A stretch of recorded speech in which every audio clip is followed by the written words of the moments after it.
নবী আমার কাছে যা চাইবে আমি সব দিয়া দেব। জোরে কোন আল্লাহু আকবার। সম্মানিত ভাইরা আমার, কথায় কথা বেড়ে যায়। একজন দরিদ্র দরিদ্র এক সাহাবী এসে রাসূলের কাছে আর্থিক সহযোগিতা চাইলেন। ইয়া রাসূলুল্লাহ, আমি 3 দিন না খাওয়া, আমাকে একটু সহযোগিতা করেন, খাওয়ার ব্যবস্থা করেন। আল্লাহ রসুলের কাছে তেমন কিছু ছিল না। আল্লাহ রসুল বলে, তুমি যাও ওসমানের কাছে, যে বলে, ওসমান, আল্লাহর নবী আমাকে পাঠাইছে আমার একটু খাবার দাবারের ব্যবস্থা করার জন্য। ওসমান যাক, ওসমানের কাছে যখন গেল, যে দেখে, এদিক তাকান, শেষ আমার ওসমানের কাছে গেল যখন, যে দেখতেছি ওসমান বৈঠকখানার মধ্যে হিসাবের দফতর নিয়ে বসছে, হিসাব কিতাব। ওসমানের যে ক্যাশিয়ার ছিল, ক্যাশিয়ারের সাথে হিসাব কিতাবে 25 পয়সায় হেরফের। কয় পয়সা? 25 পয়সার হেরফের। ক্যাশিয়ার 25 পয়সার হিসাব দিতে পারে না। ওসমান বলতেছে, 25 পয়সা আগে বের করো, এই 25 পয়সার হিসাব তোমার আগে দিতে হবে। বলেন, যে মানুষটা 25 পয়সা হিসাবের জন্য এমন করে, তার কাছে কি 5 টাকা চাওয়া যায়?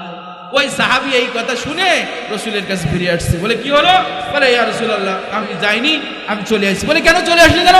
বলে, চলে আসবো না তো কি করবো, হিসাব কিতাবের জন্য দেখলাম 25 পয়সা কম হয়েছে, তাই ওসমান যা করতেছে, আর ওর কাছে বলবো যে আল্লাহ রসুল আমার কিছু দিতে বলেছে, ও আমার সাহস হলো না।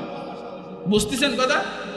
আল্লাহর নবী বলে, তুমি ভুল করেছো, ওসমানকে তুমি চেনো না, আমার কথা যে বলো যে রসুল পাঠাইছে। বলে, ইয়া রাসূলুল্লাহ, আমি যেতে পারি একটা শর্তে, আপনি যদি লিখিত একটা চিরকুট দেন আমার কাছে, যে আল্লাহর নবী, আমি ওসমান সালাম নিবা, আমি তোমার কাছে একজন ব্যক্তি পাঠাইলাম, তার একটু সহযোগিতা করবে, এই মর্মে লিখে দেন।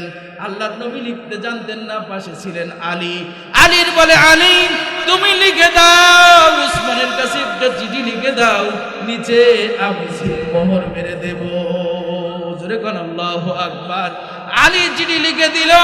আলী ওসমানের কাছে এই ব্যক্তি নিয়ে যখন ওসমানের কাছে চিঠিটা দিছে, চিঠি হাতে নিয়ে বলতেছে, এই চিঠি কে দিয়েছে? নাম লেখা আছে না? হ্যাঁ, পড়ে বুঝতেছে না? এরপর জিজ্ঞেস করে, চিঠি কে দিয়েছে? বলে, আল্লাহর নবী দিয়েছে। বলে, আবার বলো কে দিয়েছে? বলে, আল্লাহর নবী দিয়েছে। বলে, আবার বলো কে দিয়েছে? বলে, তা আপনি পড়ে বুঝতে পারতেছেন না কে দিয়েছে? টাকা দেওয়ার দরকার নেই, আমি চলে গেলাম, রাগ করে লোকটা চলে গেছে।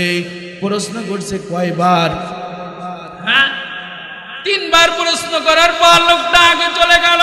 ওসমান ওই মজলিস থেকে উঠে, ওসমান এবার নিজের বাক্স থেকে 2000 স্বর্ণ মুদ্রা প্রথম নিচে, এই জন্য আল্লাহর নবী চিঠি দিছে, তাতে লেখা আছে 2000 স্বর্ণ মুদ্রা দাও, এই জন্য 2000 স্বর্ণ মুদ্রা নিয়া এরপর আল্লাহর নবীর কাছে, ওই যে ব্যক্তির কাছে জিজ্ঞেস করলো, চিঠি দিছে কে? বলে, আল্লাহর নবী।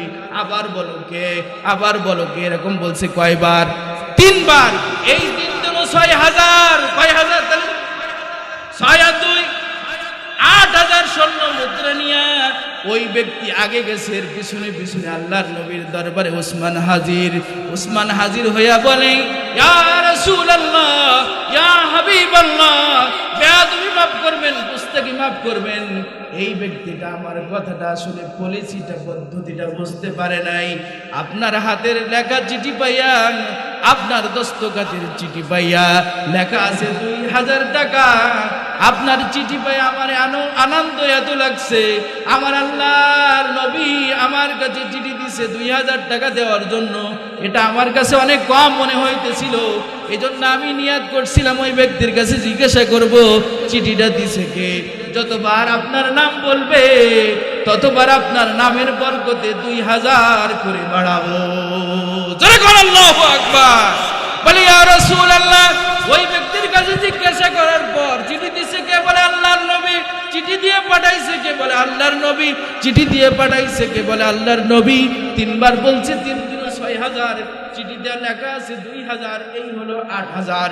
এই স্বর্ণ মুদ্রাগুলো আপনার কাছে হাজির করলাম, ওই আল্লাহর বান্দারে আপনি সবগুলো দিয়া দেন। ও মুসলমান, ভুলে গেলে চলবে না, আওয়াজ কিন্তু আমি রেখে আসছি। ইয়া আইয়ুহাল্লাযীনা আমানু লা তুলহিকুম আমওয়ালুকুম ওয়ালা আওলাদুকুম আন যিকরিল্লাহ।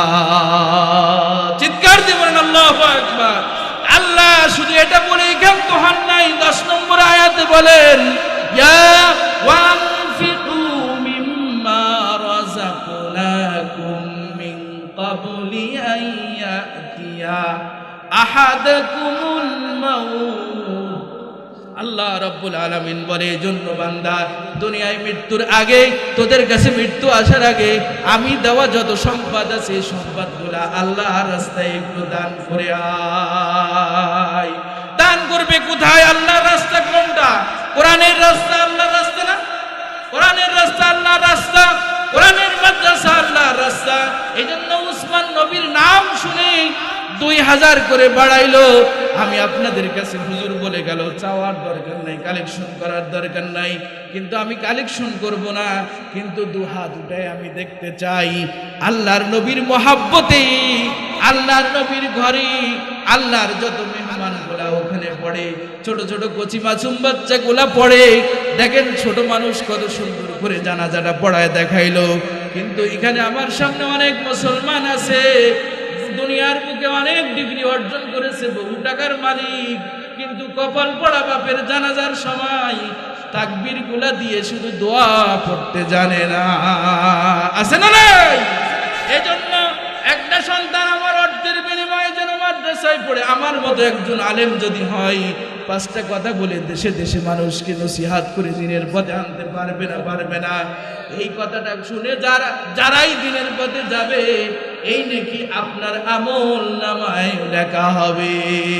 জোরে কোন আল্লাহু আকবার। এজন্য আমি দেখতে চাই নবীর মহাব্বতে, কোরআনের মহাব্বতে নবীর ঘরের এই মেহমানদেরকে খানা দানা এবং আর্থিক যত সহযোগিতা লাগে, সময় অসময় যারা রাজি আছি, হাত তুলে দেখায় দেব। তারা হাত তুলে দেখান, রাজি আছেন? সবাই সহযোগিতা করার জন্য রাজি আছেন? আরে হাত দিয়ে ছোট করে যাচ্ছে, মানে কি মনে করছে যে এইবার তো বিপদ, হাত উঠালি, এরকম ভয় পাচ্ছেন নাকি? হ্যাঁ, এই জন্য আল্লাহ রাব্বুল আলামিন বলছে যে মৃত্যু আসার পূর্বেই তোমরা আল্লাহর রাস্তায় কিছু দান করে আসো। তাহলে আগের 2টা থেকে সতর্ক করে আল্লাহ বলছে যে তোমরা দান করে যদি আসো, প্রতি থেকে তোমরা বেঁচে যাবে। এবার ওই সময় এই মুনাফিকরা, যারা মুনাফিক গোষ্ঠী, দুনিয়ার মহাব্বত অন্তরে নিয়ে দুনিয়ায় যারা দান সদকা করে নাই, এরা কিয়ামতের ময়দানে সেদিন আল্লাহর কাছে বলবে, ফায়াকুলা রাব্বি লাউলা আখারতানি ইলা আজালিন কারীব। জোরে কোন আল্লাহু আকবার। বলবে, আল্লাহ এত তাড়াতাড়ি মউত কেন দিলা? যদি একটু দেরি করে মৃত্যু দিতা, তাহলে আমরা দুনিয়ায় আর অন্য কোনো কাজ করতাম না, মাত্র 2টা কাজ করে আসতাম। ফাআসাদদাকা ওয়া আকুম মিনাস সালিহিন।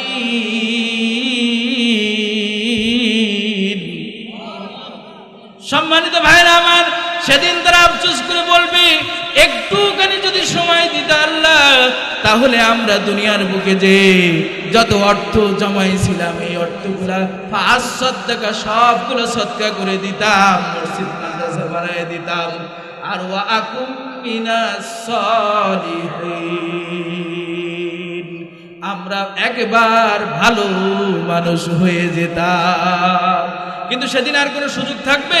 আল্লাহ রাব্বুল আলামিন পরবর্তী বলে, লা ইউআখিরুল্লাহু নাফসান ইযা জাআ আজালুহা ওয়াল্লাহু খাবীরুম বিমা তা'মালুন। জোরে বলেন আল্লাহু আকবার। আল্লাহ বলে, বান্দা তোদের সম্পর্কে ভালো জানি, এখন যদি আবার ছেড়ে দেই, আগেও যা এখনো তা, তোদের তো জানার অভাব আমার নাই, তোদের বিষয় তো আমি সব জানি না, জানে না। এই জন্য আল্লাহ বলে, সময় অনেক দিয়েছিলাম, লাউ ওয়ালাউ ইউআম্মিরুকুম মা ইয়াতাযাক্কারু ফীহি মান তাযাক্কার, তোদের কি আমি হায়াত দেই নাই যে সময় হাজার হাজার মাহফিলে তোরা ওয়াজ শুনতে গেছে, হুজুররা বুঝাইছে, কিন্তু কই তখন তো আমল করো নাই। মউতের সময় এখন এসে বলতেছো, কিয়ামতের ময়দানে এখন বলতেছো, এখন তো আর কোনো সুযোগ দেওয়া যাবে না। এজন্য মউত হবে না চান্স আছে ততক্ষণ, শ্বাস প্রশ্বাস আছে যতক্ষণ, চান্স আছে ততক্ষণ। এজন্য আবারও দেখতে চাই স্বতঃস্ফূর্ত ভাবে দিনের প্রতিষ্ঠানগুলা উন্নত হয়, সমুন্নত হয়। যে সমস্ত ছাত্র ছাত্রীগুলা পড়বে এখানে তাদের যেন খানা দানা এবং থাকার সুব্যবস্থা হয়, এর জন্য সবাই সহযোগিতা করব।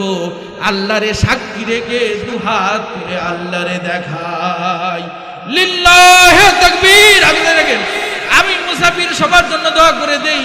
পর্দার মা বোনেরা তোমরাও মনে মনে নিয়াত করে হাত উঠায় রাখেন, একটু দোয়া করে দেবো 1-2 মিনিট। আল্লাহ তুমি দেখায় দেখো ফরিদপুরের মুসলমান দুহাত তুলে ওয়াদা করে, আল্লাহ দিনের জন্য এদের জান মাল কবুল করে নাও। আল্লাহ দিনের প্রতিষ্ঠানে সহযোগিতা করবে নিয়াত করেছে, আল্লাহ তুমি কবুল করে নাও। আল্লাহ মা বোন পর্দার আড়ালে যারা আছে তাদেরকেও তুমি কবুল করে নাও। জোরে বলেন আমিন। হাত নামান।